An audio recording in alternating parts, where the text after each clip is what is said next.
Here's a good question for you.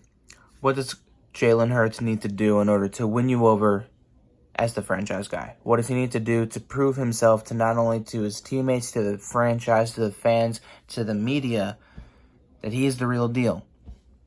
Well, there's a simple answer to that among many other answers, but the biggest answer I'm going to give is fucking win. You know? You have to win football games. It does matter to an extent how you perform and how you put up your numbers and what you do to get your team to that, winning, just winning in general. I can't stress enough. One of the biggest arguments one of my biggest points in an argument against Carson Wentz. This is coming from a guy who was all over him from 2016 to going into 2020. You can go back and watch my reaction to Jalen Hurts getting drafted, and you'll know how I felt about him and about Wentz at the time going into 2020's disaster of a season. Wentz never showed up when it mattered the most, whether it was injuries or poor performances in the most critical of critical moments. He never came up and made the game-winning play, the critical icebreaker, the thing that, propels you into, okay, yes, he is that guy. Not after 2017, at least. 2018, he got hurt. 2019, he got hurt. 2020, he just completely and utterly self-destructed. 2021 in Indianapolis, you just need to win one game. You just need to win one game. Get yourself to 10 wins, and you are in the postseason. And he couldn't do that on back-to-back weeks, and he lost to the Jacksonville Jaguars.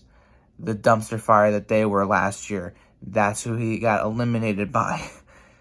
Jalen Hurts has yet to prove just how good he is at getting us through these types of situations. He got us into the playoffs last year, yes, or at least he had a lot of help, of course. The team rallied behind him because he is infinitely a better leader and one of the best leaders that we've had at the quarterback position in a while, not counting, Nick Foles, but that's besides the point. He needs to step up and make plays, not just with his legs, but with his arms, and that's where people are going to be critical. That's where I'm going to be critical because we've been hearing a lot of mixed reviews or mixed reports about OTAs and practices and whatnot. And I know I've been a little MIA this offseason so far, but I'm not paying attention. I'm not paying attention. I see what they're saying and I see what's happening on a 10 play drill. 3 interceptions, 4 incompletions. He shit the bed. Okay. How was he the next day and the day after that? That's what matters the most. Is he able to bounce back and improve upon something as poor as that? Because that's where we drew the line with Wentz in 2020. It's just he never got better. He never got better. In 2021, we saw Hurts do some pretty piss poor performances, but overall, he was middle of the road, not awful. Not awful, not spectacular.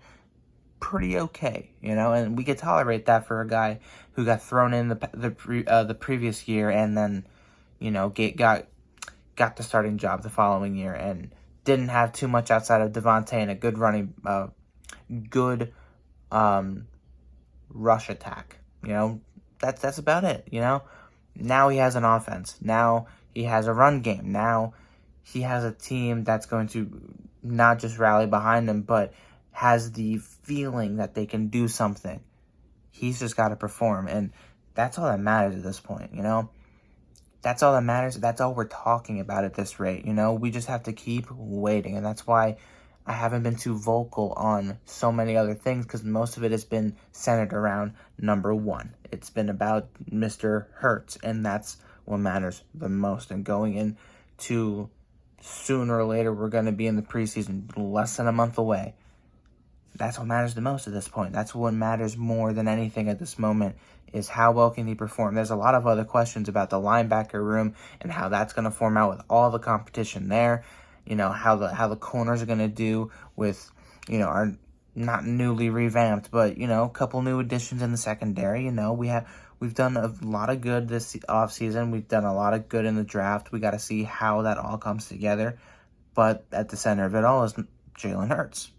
That's just the way it is. And to prove to us and to prove to everybody, it's not just about numbers. Trust me, it is not just about numbers, okay? Eli Manning has 2 Super Bowl MVP seasons, okay? He has 2 rings, 2 MVPs.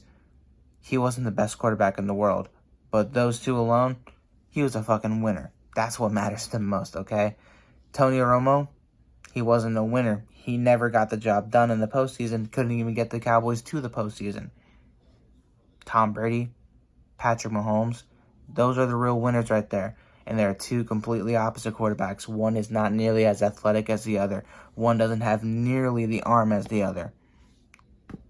Most rings in NFL history. One of the most promising up-and-coming young quarterbacks in the NFL with 2 Super Bowl appearances already under his belt. And he's only, 26, 27?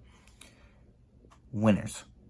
Can Jalen Hurts be like that? And I'm not saying on a talent level. I'm just saying winning.